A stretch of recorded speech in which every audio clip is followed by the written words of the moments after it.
Hello students, how are you? I am Manoj Kumar Saini, your maths teacher, and today we discuss a new topic that is permutation and combination. ठीक है, तो अभी मैंने आपको regularly 6 chapters complete करा दिए हैं। Periodic आपका यूनिट फर्स्ट होने जा रहा है, उसमें आपका first, second and third chapter आएंगे। Relation and function just recently मैंने कराया है आपको, तो अच्छी तरीके से प्रिपरेशन करें और MCQ बेस्ड आपके वही गूगल फॉर्म पर क्वेश्चंस आएंगे, लिंक आएगा एंड देन सोल्व करना है उनको। तो चलिए परम्यूटेशन एंड कॉम्बिनेशन चैप्टर के बारे में थोड़ा डिस्कस करते हैं। It is very interesting chapter, ठीक है, क्योंकि ये चैप्टर जो है आपका दोनों तरीके का है। थ्योरेटिकल अप्रोच भी है इसमें और थोड़ा सा रीजनिंग टाइप भी है। रीजनिंग टाइप का मतलब ये कि क्वेश्चन को करने से पहले आपको सोचना पड़ेगा, ठीक है। और वैसे जनरली मैं अगर बताऊँ आपको तो टीचर्स भी परेशान रहते हैं इसमें और बच्चे भी परेशान रहते हैं, क्या करना है, कब कैसे करना है, कब परम्यूटेशन अप्लाई करना है, कब कॉम्बिनेशन करना है। लेकिन मैं गारंटी देता हूँ कि आप अगर सीक्वेंस से वीडियोस देखेंगे और सीक्वेंस से टॉपिक्स को क्लियर करेंगे तो आपको डेफिनेटली कोई प्रॉब्लम नहीं आने वाली चैप्टर में, ठीक है। तो चलिए सबसे फर्स्ट टॉपिक जो है वो है fundamental principle of counting.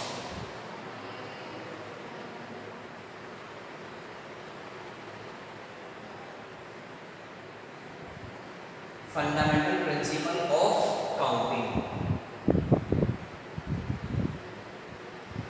Fundamental principle of counting क्या है, पहले ये देख लेते हैं, ठीक है। फंडामेंटल प्रिंसिपल ऑफ काउंटिंग का मीनिंग ये है, देखिए इसमें क्या होता है, जैसे आप प्रोबेबिलिटी में इवेंट्स ऑक्यूर होती है ना, ऐसे ही मैं अगर आपको एक जनरली वे में बताऊं कि आपके पास में सपोज कीजिए 4 जोड़ी शूज़ हैं, 4 पेयर शूज हैं और 3 पेयर सॉक्स के हैं, तो आप कितने डिफरेंट वेज से उनको आप पहन सकते हैं, ठीक है। इसमें फंडामेंटल प्रिंसिपल ऑफ काउंटिंग आया। क्वेश्चन इस तरह के आएंगे, या मान लीजिए मेरठ से दिल्ली के लिए 10 बसें लगी हुई हैं स्टेशन पे और 10 बसों से आप जा सकते हैं और दिल्ली से मेरठ आने के लिए वहाँ पर 9 बसेज हैं। तो आप मेरठ से दिल्ली जाकर और दिल्ली से वापस मेरठ आने में जो आपके टोटल वेज होंगे, कितने तरीके से आप ये वर्क कर सकते हैं, ठीक है। इस टाइप के क्वेश्चंस आने वाले हैं, ठीक है। तो पहले मैं डेफिनेशन लिख देता हूँ। If an event can be occur m different ways and another event can occur n different ways, then total ways to occurrence of both events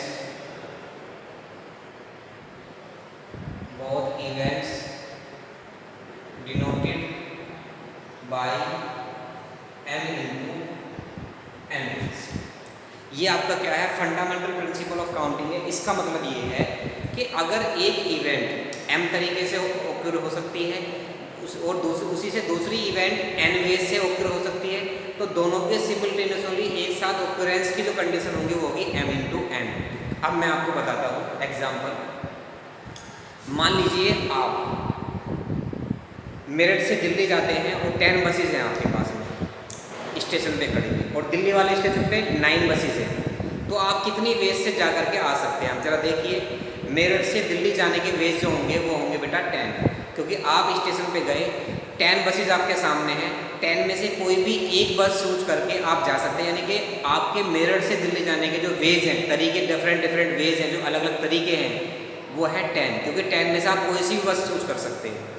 अब उसी तरीके से दिल्ली से वापस मेरठ आने के लिए 9 बसेज अवेलेबल हैं आपके पास में, तो आप 9 बसों में से किसी पे भी बैठ करके 9 वेज से वापस आ सकते हैं। तो टोटल वेज हो गया आपके 10 into 9 90 वेज। 90 वेज से आप क्या कर सकते हैं, मेरठ से जाकर के दिल्ली वापस आ सकते हैं। या फिर एग्जाम्पल में देता हूँ, आपके पास सपोज कीजिए आपकी अलमीरा में 5 पैंट, 3 शर्ट एंड 2 टाइज है। आप डिफरेंट वेज से आप कितने तरीके से आप इनको पहन सकते हैं, ठीक है। इसमें fundamental principle of counting FPC, ठीक है। Fundamental principle of counting in mathematics, वो अप्लाई होगा। कैसे होगा? आपने अलमीरा ओपन करी, उसमें आपके पास में 10 पेंट्स हैं, आप 10 में से कोई सी भी एक चूज कर सकते हैं। तो पेंट पहनने के वेज हो गए आपके 5 की, तो 5 वेज हो गए, ठीक है। शर्ट कितनी है? 3, शर्ट पहनने के वेज हो गए आपके 3, और टाई के 2 वेज हो गए, या तो एक ये पहनेंगे या फिर ये पहनेंगे दूसरी वाली, ठीक है। टोटल वेज हो गए 5 × 3 × 2, 5 3 15 2 30 वेज से आप 5 पैंट, 3 शर्ट्स एंड 2 टाइज में से कोई भी चूज करके आप 30 तरीके से आप उनको क्या कर सकते हैं? पहन सकते हैं। ये फंडामेंटल प्रिंसिपल ऑफ काउंटिंग है। इसी का यूज फर्स्ट एक्सरसाइज में होने जा रहा है। इसके बाद में देख लेते हैं फैक्टोरियल नोटेशन।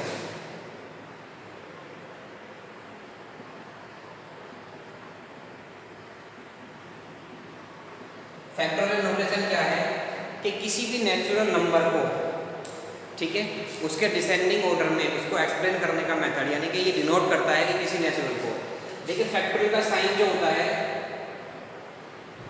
या तो ये एक्सक्लेमेटरी साइन होता है, या फिर देखो मैं तो इस तरीके से लगाता हूँ, क्योंकि हमारे ज़माने में हमें हमारे सर ने, हमारे टीचर ने फैक्टोरियल ऐसे ही पढ़ाया था। हालांकि आज मॉडर्न टाइम में आप ऐसे भी यूज़ कर सकते हैं, लेकिन इसकी थोड़ी सी डिसएडवांटेज रहती है। अगर 5 फैक्टोरियल लिखना है तो कभी कभी ये पॉइंट लगा के 51 बन जाता है, तो हम 5 फैक्टोरियल मैं तो इस तरीके से लिखूंगा, ठीक है, आप समझ लीजिएगा, आपकी बुक में इस तरीके से होगा। तो देखिए फैक्टोरियल का मीनिंग क्या है। मान लीजिए फैक्टोरियल 9 है, फैक्टोरियल 5 है, इसे बोलते हैं फैक्टोरियल 5। तो फैक्टोरियल 5 को जब आप एक्सपेंड करेंगे तो 5 × 4 × 3 × 2 × 1, यानी कि 120 आंसर आएगा। इस फैक्टोरियल 5 की वैल्यू 120 है। इसी तरीके से आप फैक्टोरियल 6 को एक्सपेंड करना चाहें तो 6 × 5 × 4 मल्टीप्लाई 3 मल्टीप्लाई 2 मल्टीप्लाई 1, ये हो जाएगा 720 आ जाएगी इसकी वैल्यू, ठीक है जी। ये फैक्टोरियल नोटेशन होता है, क्लियर है। फैक्टोरियल 0 की वैल्यू, फैक्टोरियल 0 1 होता है, फैक्टोरियल 1 भी 1 होता है, फैक्टोरियल 2 जैसे मैंने एक्सपेंड किया 2 × 1 2 आ जाएगा, ठीक है। अगर फैक्टोरियल n को आपको एक्सपेंड करना हो तो n बाहर निकालो, अंदर बच जाएगा n-1, फिर n भी बाहर है, n-1 भी बाहर निकाला तो फिर n-2 बाहर निकालेंगे, दैट इज सोन। लास्ट में क्या आ जाएगा? 3 2 1, लास्ट में 1 पर ही एंड होना है, ये कोई भी चाहे आपका नंबर आ रहा है, ठीक है। तो ये फैक्टोरियल नोटेशन है जिसका आपका यूज होने वाला है यहाँ पर इस चैप्टर में। तो मैं समझता हूँ कि आपको fundamental principle of counting and factorial notation आपको क्लियर समझ में आ गया होगा, ठीक है। चलिए अब जरा देख लेते हैं, क्वेश्चन देख लेते हैं। परम्यूटेशन अभी मैंने डेफिनेशन आपको नहीं कराई है, क्यों? क्योंकि परम्यूटेशन पे डिपेंड आपकी 7.2 है, उस समय मैं आपको डेफिनेशन बताऊंगा उसकी, और किस तरीके से यूज करना है, कौन से फॉर्मूले अप्लाई होने हैं वो भी मैं वहाँ बताऊंगा। पहले आप एक बार ये कर लें, चलिए एक बार फर्स्ट क्वेश्चन देख लें, थोड़ा सा आइडिया हो जाएगा क्वेश्चन में किस तरीके से करते हैं।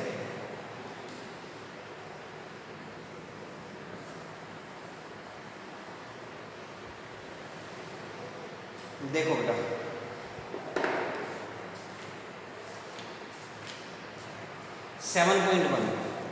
फर्स्ट क्वेश्चन है, how many 3 digit numbers can be found from the digits 1 2 3 4 and 5 assuming that repetition of the digits is allowed, repetition of the digits is not allowed। तो पहले मैं फर्स्ट क्वेश्चन में डिजिट्स लिख देता हूँ, कौन कौन से डिजिट्स हैं।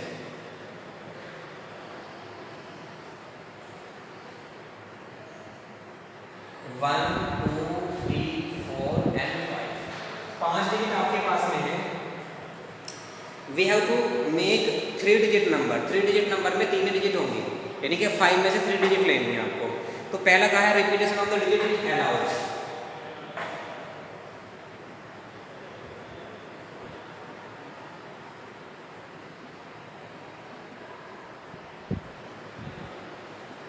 ठीक है। देखते हैं, एक ब्लॉक बना लेते हैं यहाँ पर,